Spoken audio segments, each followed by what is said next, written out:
கரங்கள் பிடித்தவரே கைவிட்டு விடுவீரோ? கரங்கள் பிடித்தவரே கைவிட்டு விடுவீரோ?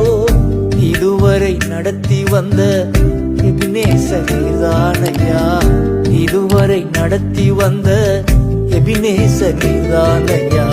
சித்தம் செய்யணுமே, செய்து முடிக்கணுமே, சித்தம் செய்யணுமே, செய்து முடிக்கணுமே. நீங்கதான்